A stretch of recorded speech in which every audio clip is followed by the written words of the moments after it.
access to subsidized childcare can really enable women to increase their labor force participation.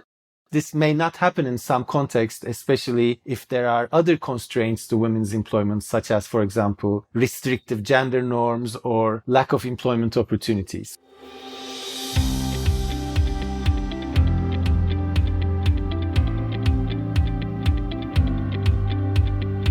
Welcome to VoxDevTalks. My name is Tim Phillips.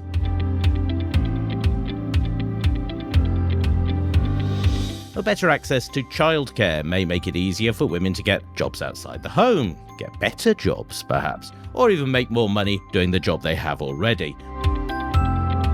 Well, these are all desirable outcomes, but how easy are they to achieve in practice? Selim Gulesci of Trinity College Dublin is one of the academic leads of a recent JPAL Policy Insight that pulls together the research findings on these topics, and he joins me now. Welcome to VoxDevTalks. Hi Tim, thank you for having me.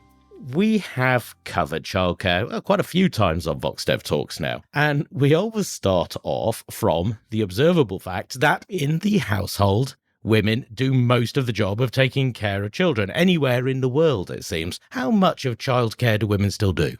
A lot of childcare. So, of course, it's difficult to pin down numbers, but if we look at reports throughout the world, we do see that women do much more childcare typically than men. So, for example, ILO report from 2018 show that on average, women worldwide do about 4.5 hours every day on childcare, whereas for men, it's about 1.5 hours on average. So basically, women do 3/4 of the total childcare across the world.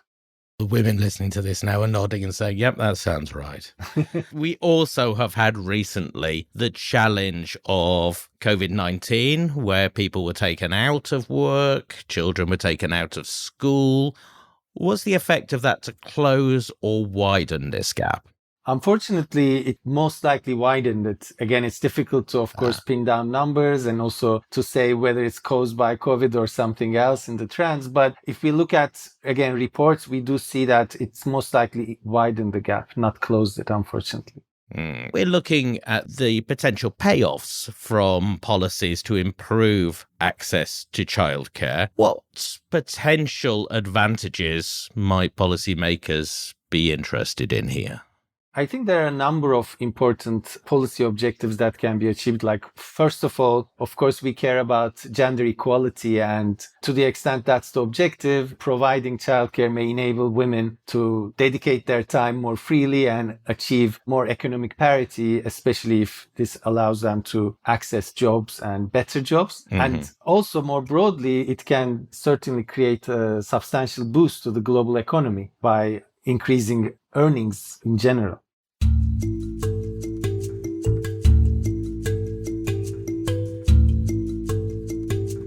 The research throws up some good news and some bad news. Will we start with the good news?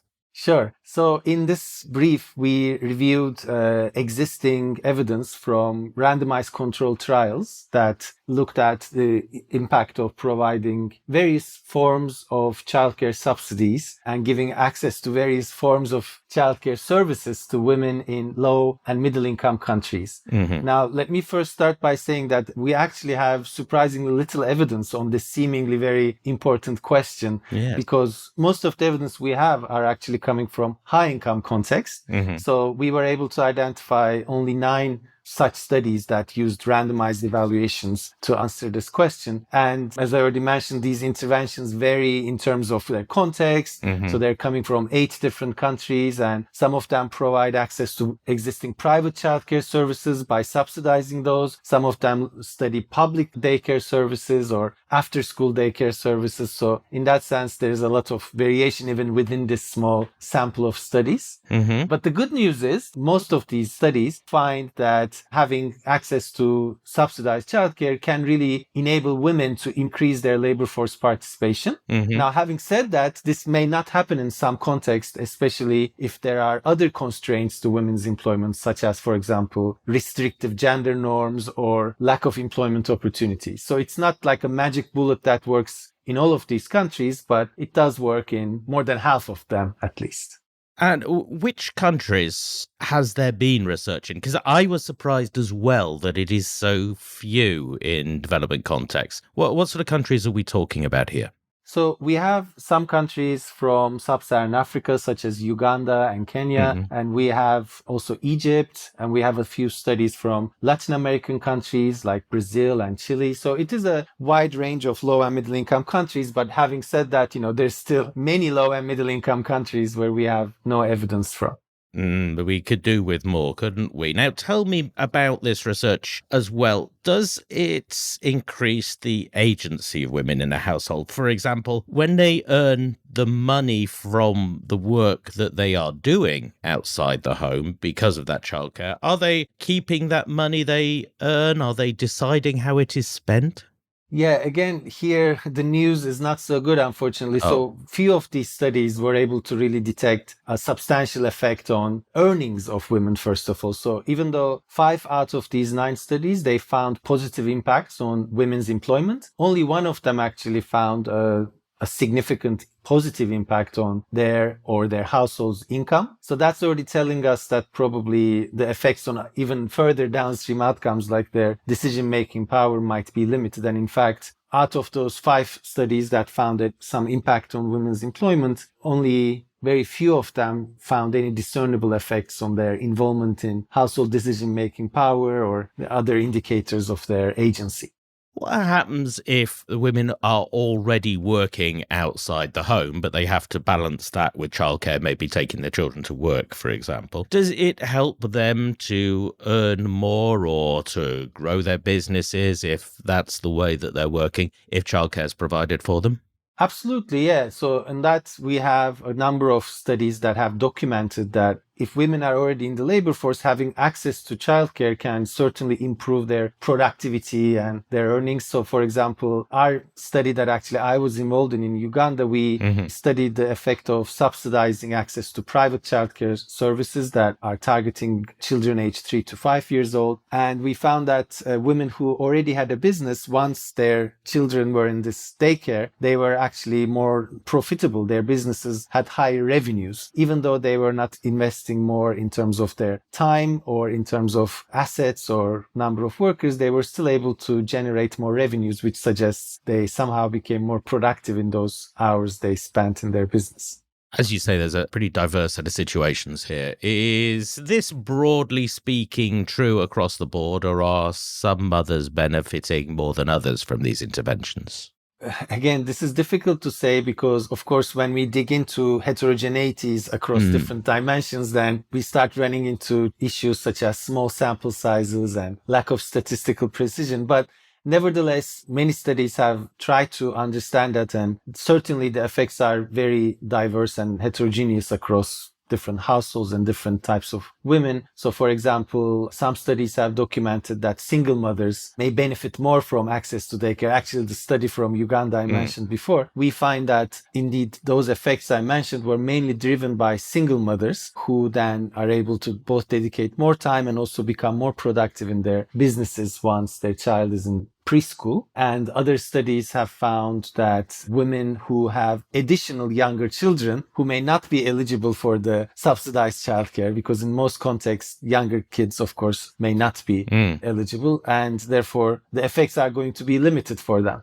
One of the surprising aspects of this challenge that came up when we recently did an episode about providing childcare in Brazil, in Rio de Janeiro, was that they saw an additional benefit for the grandparents, because it turned out that it was the grandparents that had been providing quite a lot of the informal childcare, and they were freed up to work.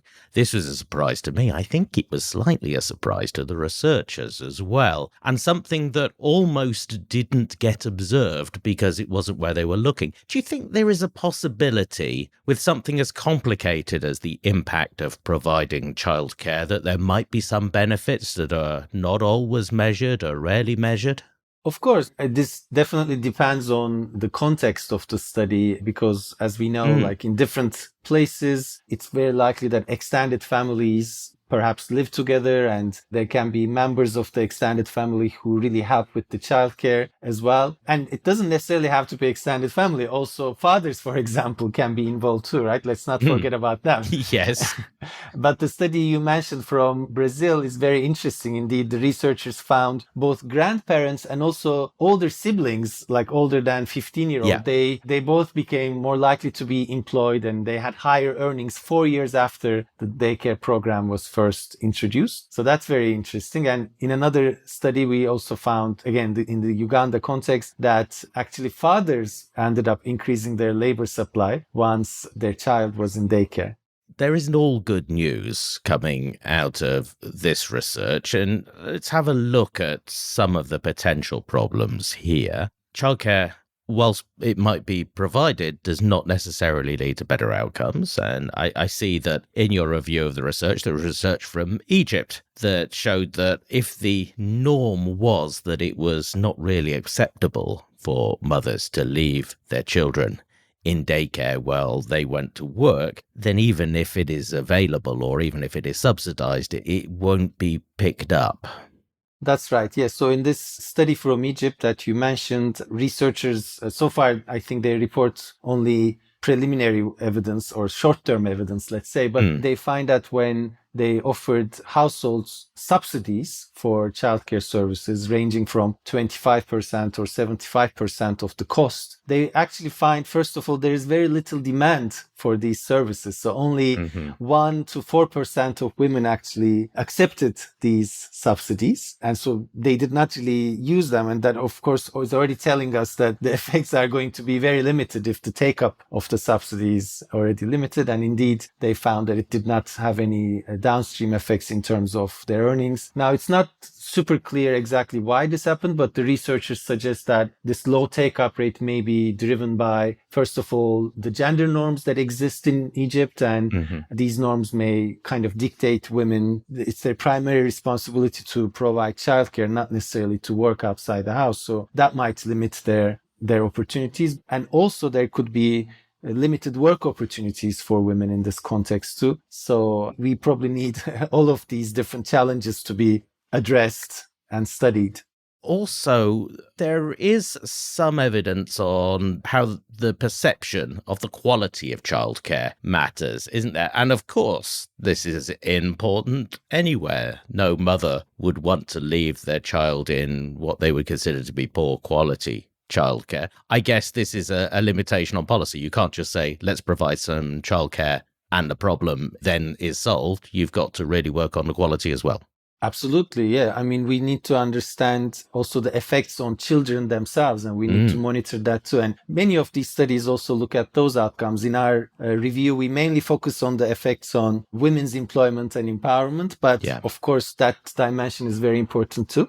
And going back to why the take-up rate was low in the study from Egypt that I mentioned earlier, in fact, researchers also mentioned that many mothers in their sample, they reported that they were concerned about safety and quality of the care provided in these childcare centers. So definitely addressing that challenge is also very important.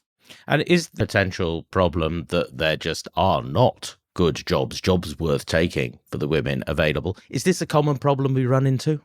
Yes, definitely. It's not only in Egypt. So again, another study from India, the researchers offered access to affordable community-based daycare centers. And in that context, actually, in India, there was high take-up. So about more than 50% of the women in these villages, they did take up these services and sent their kids to community daycare centers. But in the end, the access to the daycare did not really lead to any substantial impacts on their employment or income. And the researchers suggest that this could be due to the patriarchal norms that exist. It could also be due to limited employment opportunities. So, I mean, neither of the studies is really conclusive as to which one is more or less important, and probably because they're both important. Yes, and they're sort of linked, aren't they, as well? Of course. Yeah.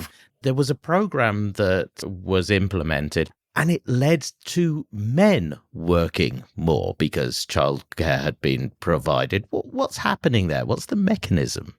Good question. So indeed, yes, this study again is related to the Ugandan study that I was involved in. So there we find that indeed fathers' labor supply increased. So we try to understand how that happened. And it seems like in the context of Uganda, this is of course not only unique to Uganda, unfortunately. In many places, there's a big gender pay gap in terms of what men can earn, especially in wage employment compared to what women can earn. And in Uganda, this is certainly the case. When we look at wages, men have much higher wages on average in these communities that we study. And so we think what happened is, of course, men also do some, maybe not as much, but some activities in the household. So when the childcare freed up some time for the mothers, they ended up doing even more household chores. And then men, therefore, had more time and they prioritized their labor supply and they were able to get those higher paying wage jobs. So it seems like those job opportunities led to this effect. If the goal is to encourage more women into paid work, you're achieving exactly the opposite because women end up doing more unpaid work.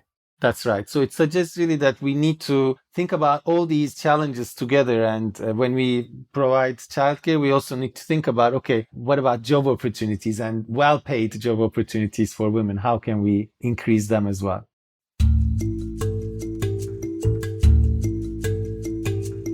If you want to learn more about the research on some of these topics, then maybe start with these episodes of VoxDevTalks, episodes on the impact of public childcare in Brazil and grandmothers and the Mexican labour market. Both of those came out in February 2023, and going back to August 2022, then our episode on enhancing women's economic empowerment.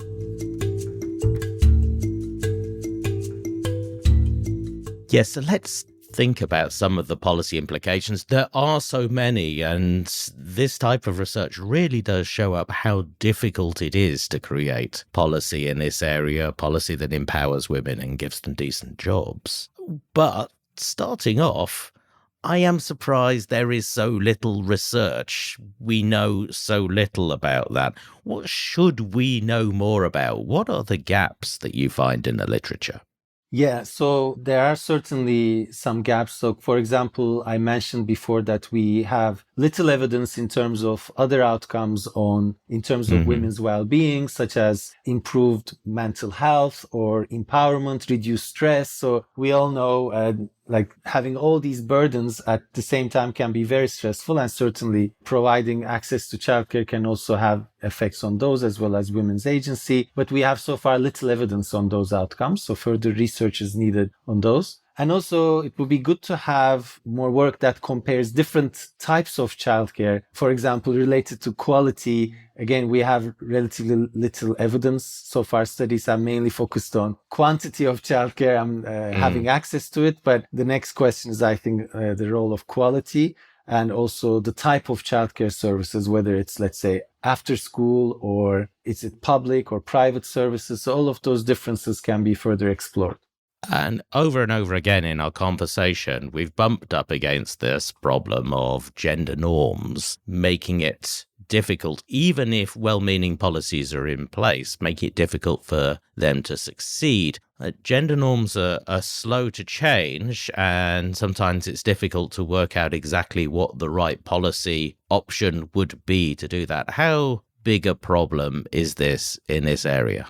It certainly is a big problem, yes. And as you said, they are typically very hard to change. Now, having said that, we have some very interesting research that shows they can be changed through policies. And there can even be some low-hanging fruits in certain contexts. Like there's very interesting work from Saudi Arabia, for example, that shows there can be some misperceptions that cause these types of norms around women's work outside the house to persist. But it doesn't have to be necessarily so easy in every context to change perceptions, and it can be very tricky indeed. But I think it's very important to think about policies that can be effective in that, and we can have a whole other discussion about that, and it certainly is very important. The other thing that sticks out as being very important is that providing childcare on its own often seems not to be enough. And for example, what we've just been discussing, the importance of providing, on the one hand, access to childcare, on the other hand, access to decent jobs as well. This is a challenge for policymakers, isn't it, to coordinate all the factors that would lead to better work for women, more empowerment for women as a result of childcare. Absolutely, yes. And it's very important to also have better opportunities on the labor market for women. But as you rightly said, so it's challenging because it requires a much more coordinated approach. But let's also not forget, of course, that having good quality childcare can also benefit not just the women, but the children themselves and their families at large. So I think there's definitely a case to be made there to look at the broad welfare effects. In this review, we mainly focused on effects on women, but we certainly are aware and we stress the importance of looking at the general well-being effects for the whole family as well. Well, there's a whole research agenda here, some of which I think you'll probably be doing. So, Selim, good luck with that. Thank you so much, Tim, and thank you for your time. Thanks.